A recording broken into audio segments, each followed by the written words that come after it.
Yo, Kobo, what the hell are you doing? Are you napping? For fuck's sake, Ben. I'm on vacation. Holiday is cancelled. We got work to do.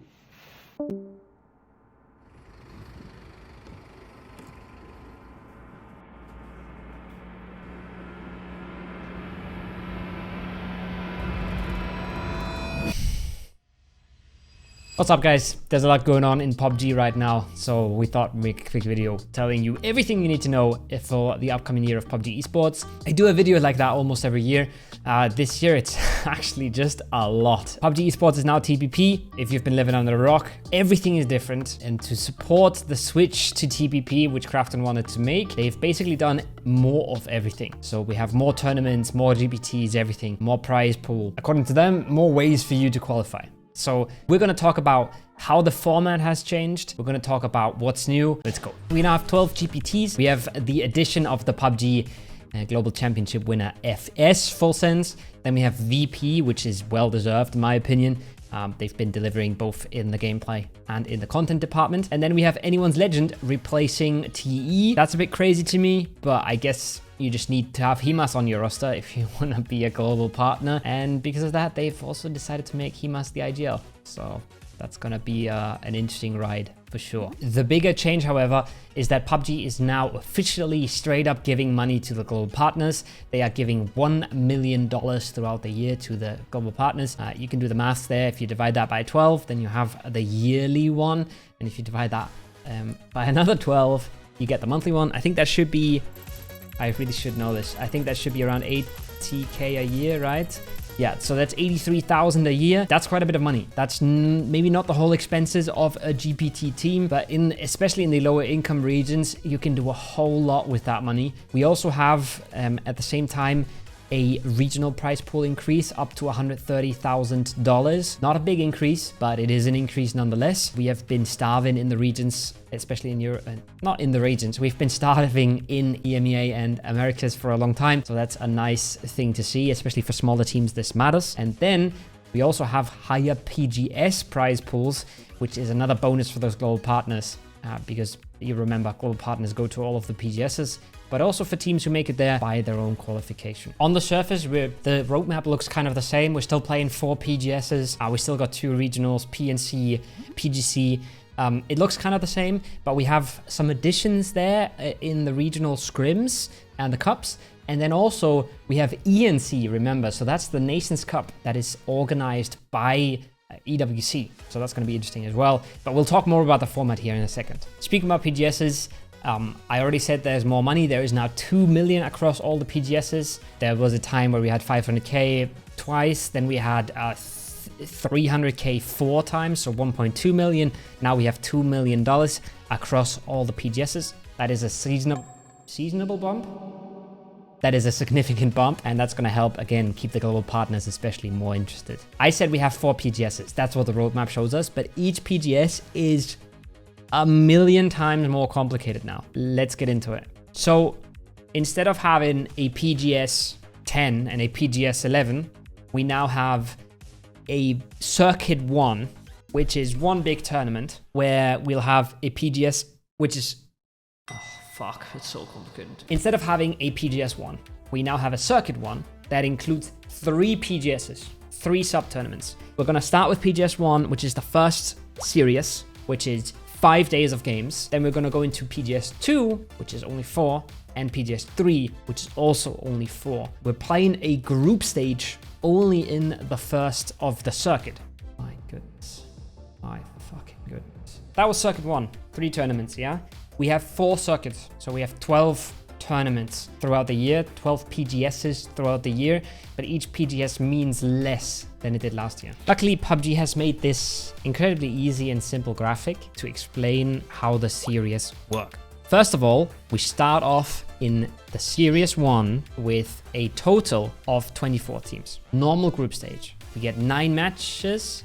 So it's a really short group stage. This is a best of 3 group stage, essentially. So each group plays each other 3 games, which is wild. Where the top 16 goes to the winner stage and the bottom 8 goes to the survival stage. Winner stage is just a winner's bracket, right?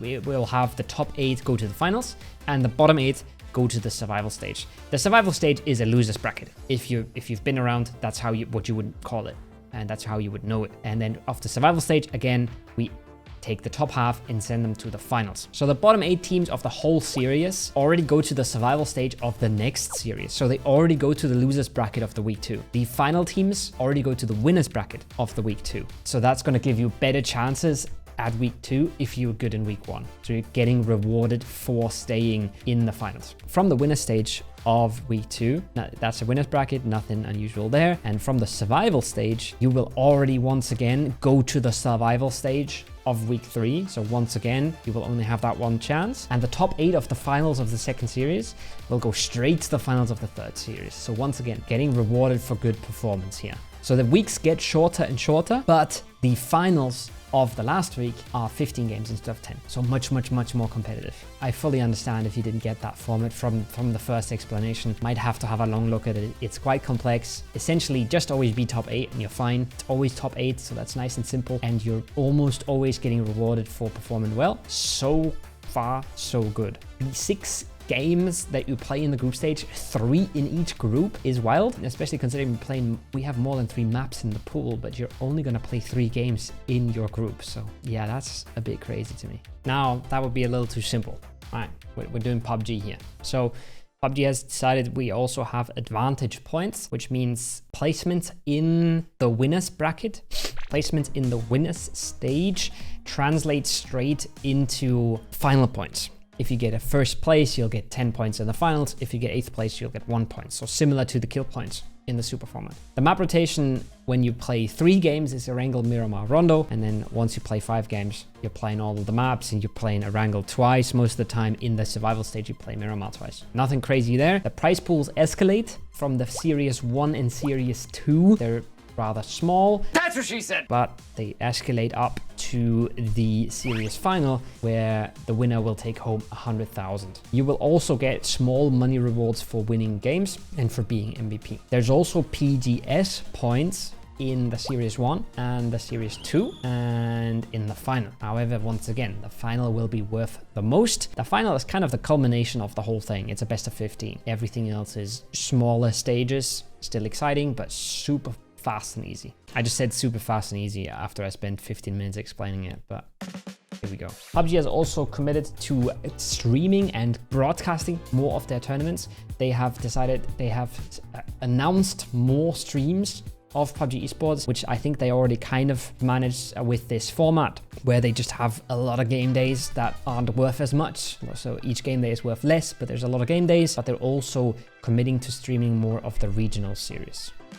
One other thing that's pretty exciting is they said more game integrations for esports, including a PUBG Esports Pass, which is pretty sick and something people have been asking for ages. We'll have to wait and see how they implement that, but the potential is absolutely there. So to sum it up, we have more GPTs, more tournaments, more regional money, more international money, more support for global partners, more streams, and PUBG have also said more ways to qualify. If you looked at the roadmap, you've seen the scrims and cups system, and that's essentially what they used to do with the PPT series, now scaled up into another complex format to qualify all the way from the bottom of the ladder to PGC. The pyramid graphic that we're showing here is we go from the scrims to cups to series to the PGSs that we just explained, or straight to PGC, but you can also qualify from PGSs to PGC. Scrims and cups are the smallest part of the regional series. The way this works is you're gonna, for example, scrim Monday, Tuesday, and Wednesday, and then the top 8 of the scrims overall will advance to the Saturday Cup. So there's gonna be 5 weeks of scrims and 5 cups. Out of those 5 cups, the top 19 plus the winner of top Cup 4 and 5 will go to the playoffs. Playoffs, once again, they're sort of like the close qualifier. This is where the global partners, the regional partners and the global partners get invited to. And once you're in those playoffs, you're going to play day 1, where the top 8 goes to the finals. You're going to play day 2, where the top 5 goes to finals. And then you're going to play the day 3 where top 3 goes to finals. So you have 3 different stages that all feed teams into finals. And depending on where you got seeded, you get to play 3 chances or you get to only play 1. So if you're in rank 15th or 19th, for example, you will only join on day 3. You will only have 1 chance to make it. But if you played well in the cups and you've got yourself a good placement, then you will have 3 chances to make it into the finals. And the fun thing is, we're not only going to play that once, we're going to play that twice. So all of these tournaments that are getting a little shorter, but we're doubling it, essentially, playing a second set of playoffs, so another chance to qualify for the finals, and another final right after. From those finals, you're going to be able to qualify through PGS, and then also you're going to earn yourself PGC points to qualify to PGC. Okay, now we've talked a lot about everything that's more and better and more money. So why is everybody so upset? And why are so many people quitting? It's not really the pro players that are quitting. There are some.